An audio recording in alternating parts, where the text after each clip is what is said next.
Pasinaon loro makarya bebarengan babagan crita rakyat. Sawise maca, mahami lan njlentrehake unsur intrinsik ing teks crita rakyat, ing pasinaon loro bocah-bocah bakal kaajak makarya bebarengan karo kanca ing kelompok.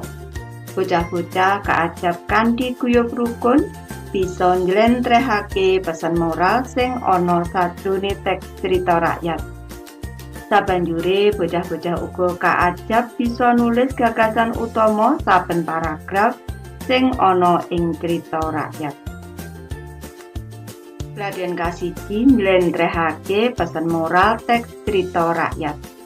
Pesan moral uga diarani amanat kang awujud pitutur becik kang ana crita, supaya bisa mangerteni isine ajaran moral ing teks crita rakyat, wacanen teks crita rakyat ing ngisor iki lan tindakno ayan sabanjure. Iki ira-irane grojogan Rara Kuning. Sawise Prabu Erlangga seda, kraton kauripan kaperang dadi loro, yaiku Jenggala lan Panjalu.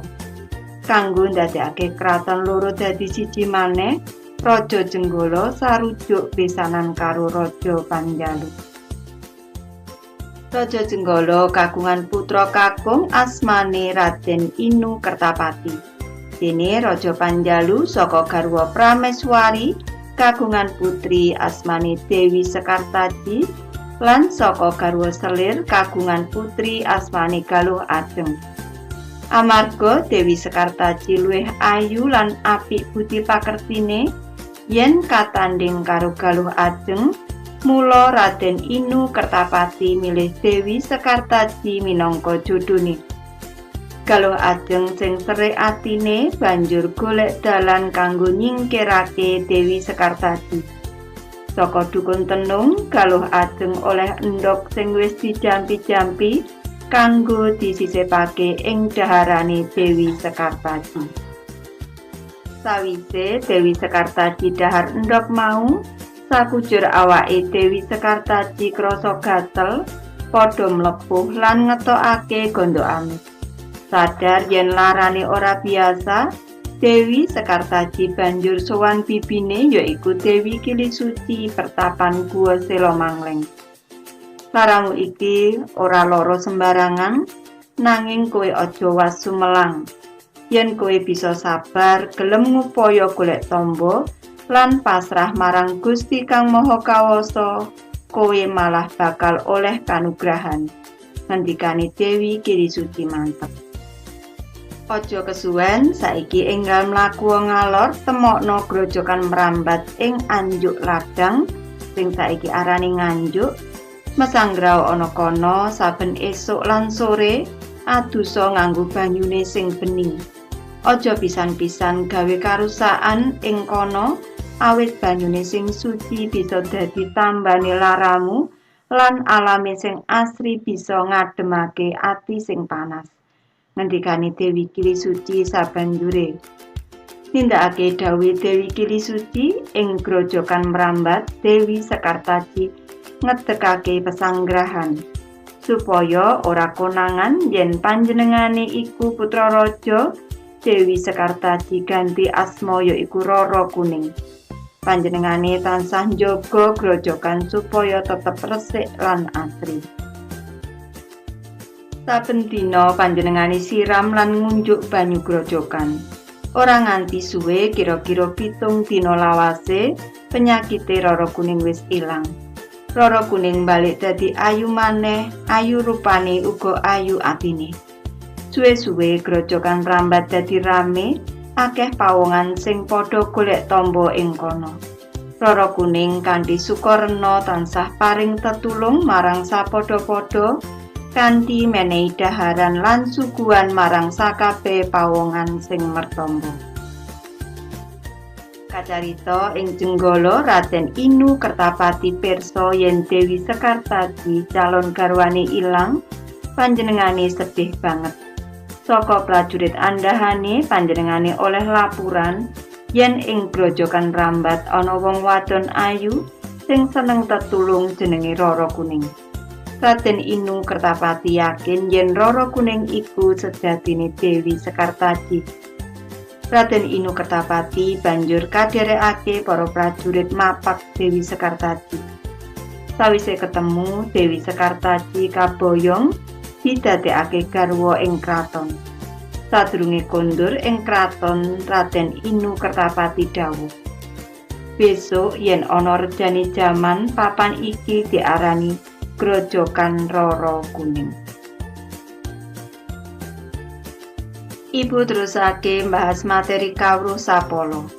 Sarujuk tegese setuju, Rameswari tegese garwa patni, garwa utama, selir tegese garwa kapindho, terik tegese ora seneng, tenung tegese santet, pasanggrahan tegese omah penginapan, Sukarna tegese seneng, suka parisuka, kaboyong tegese digotong dijujul, pasanggrahan tegese papan leren. Sarampunge maca crita ing dhuwur jangkepana tabel ing ngisor iki. Garapen karo kancamu saklompok. Iki ibu mulai saka sing nomor 1 kutipan teke. Yen kowe bisa sabar, gelem ngupaya golek tombo lan pasrah marang Gusti Kang Maha Kawasa, kowe malah bakal oleh kanugrahan. Ngendikane Dewi Kili Suci mantep. Amanate kita kudu sabar lan pasrah marang Gusti Kang Maha Kuwasa. Sing nomor 2 pethikan teke, galuh ajeng sing serik atine banjur golek dalan kanggo nyingkirake Dewi Sekartaji. Saka dukun tenung, galuh ajeng oleh endhog sing wis dijampi-jampi kanggo disisipake ing daharane Dewi Sekartaji. Amanate aja serik ati marang liyan, amarga serik ati bisa nuwuhake niat ala marang liyan. Sing nomor 3 pethikan teke, mesanggraw ana kono, saben esuk lan sore adusa nganggo banyune sing bening. Aja pisan-pisan gawe karusakan ing kono, awit banyune sing suci bisa dadi tambane laramu lan alami sing asri bisa ngademake ati sing panas. Ngendikane Dewi Kili Suci sabanjure. Amanate aja ngrusak banyu lan alam sakiwa tengene. Amarga banyu bening lan alam sing asri akeh manfaate kanggo kita. Sing nomor 4 pethikan teke, suwe-suwe grojogan mrambat dadi rame, akeh pawongan sing padha golek tombo ing kono. Rara Kuning kanthi Sukarna tansah paring tetulung marang sapadha-padha kanthi menehi daharan lan suguhan marang sakabeh pawongan sing mertombo. Amanate becike kita kanthi Sukarna gelem paring tetulung marang sapadha-padha sing mbutuhake pitulungan. Laden kaloro nemokake pokok-pokok teks crita rakyat. Pokok-pokok crita yen diurutake urut-urutane bisa dadi crita sing jangkep. Diskusi karo kancamu saklompok, temokno pokok-pokoke crita Rara Kuning kanthi urut lan jangkep. Iki ibu menehi tulodo pokok-pokoke crita, mengko bocah-bocah kudu sinau maneh supaya bisa ngerjakake kanthi mandiri. Ibu mulai saka urutan sing kasiji, pokoke crita Raja Jenggala pengin besanan karo Raja Panjalu. Sing kaloro, Raden Inu Kertapati milih Dewi Sekartaji dadi jodhone. Sing katelu, galuh ajeng gawe ala marang Dewi Sekartaji. Sing kapapat, Dewi Sekartaji loro banjur mertombo marang Dewi Kili Suci pertapan Guwa Sela Mangleng. Sing kalimo, Dewi Sekartaji adus banyu grojogan mrambat lan mesanggrah ing kono. Sing kaenem, Dewi Sekartaji malih ayu rupane dasar ayu atine.